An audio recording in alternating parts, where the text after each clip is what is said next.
Yeah, there's just an explanation of it. The camera tracks from, there's actually a couple different cameras, and it tracks these balls in 3 dimensions. And the robot's actually able to articulate in 3 dimensions based on the camera angles and its position relative to these balls. Ow. So it's catching with 2 fingers. Who here can catch things with 2 fingers? Let's not ask that question.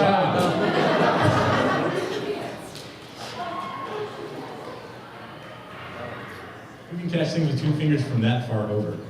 I don't think so. That's impressive. Okay, so here we've demonstrated that robots can have really fine motor skills as well. How does this relate to Metal Gears?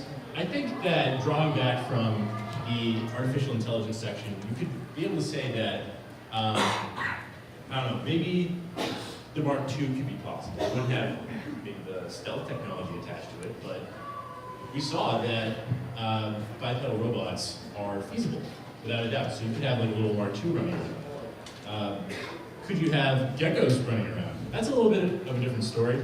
Geckos, their legs are actually muscles. That's not like hydraulics or anything, it's tissue.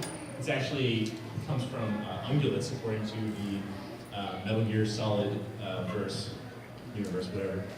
And ungulates are things like giraffes or rhinoceri or llamas. That sounds really pretentious when I say rhinoceri. But like really heavy animals. So you can understand how these muscles, when elongated and really stiffened up, can make something like a gecko run around and jump. Maybe not like jump 50 feet in the air. Probably not.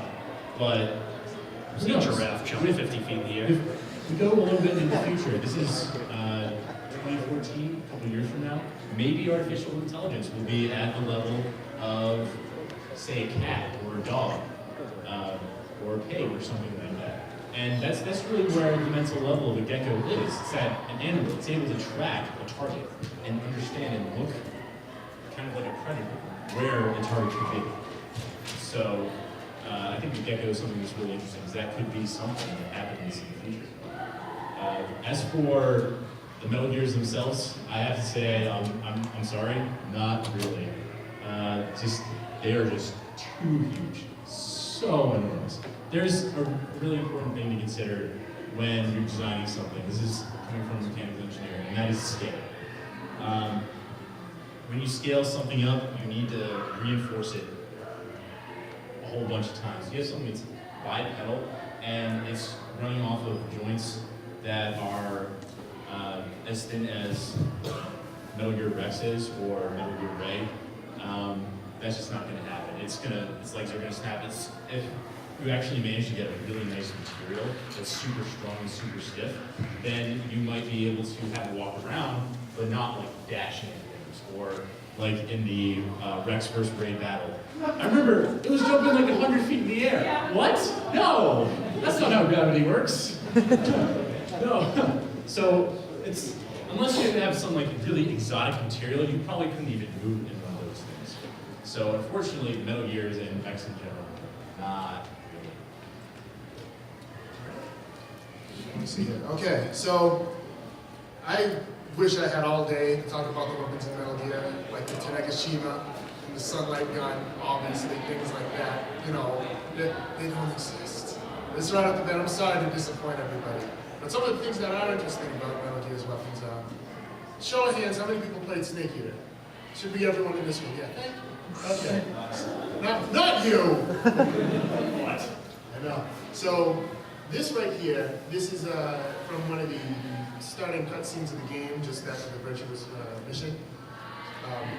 We don't know it's Avy yet, but spoilers, it is. Pulls out this right here, the Kiss of Death. Now this is actually interesting, because we wouldn't have even known this existed if it wasn't found at a checkpoint at West Berlin. And it goes without saying, it fires a single round. So you're not winning any gunfights with this. It has one bullet, a single round. So whatever you're shooting, you know. Don't miss. Don't miss. Don't miss. Don't miss. Interestingly enough, they applied the idea to modern day weaponry, and they have a lipstick taser, which actually exists. Now, for the sake of everyone, you know, obviously, we're all respectable people here. The weapons that will proceed, that do exist, these are weapons, you know, so, yeah, don't try this. Preferably don't try this anywhere.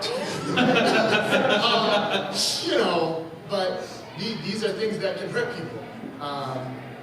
So yes, this exists. It is a lipstick taser. There are different models you can find if you venture on, you know, the inner tubes, whatever. There's particular models that go up to, like it says right here, 950,000 volts. And by the way, amps, 0.003. Who said that earlier about the amps and the thing? Yep, see, 0.003. Most of them. See, we know our shit. Well, not really. No.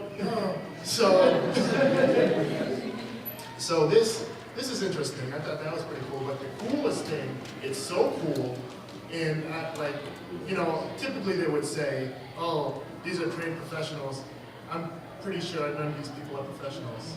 Look at those, because I edited it. We all did this separately. It seems like when we were at my place, these videos didn't want to work with my PowerPoint. So unfortunately, we're not going to be able to show you a dude being zapped with a lipstick gun. It's not a lipstick gun, but basically, there is a product called I kid you not, the Volt Mega Fists. And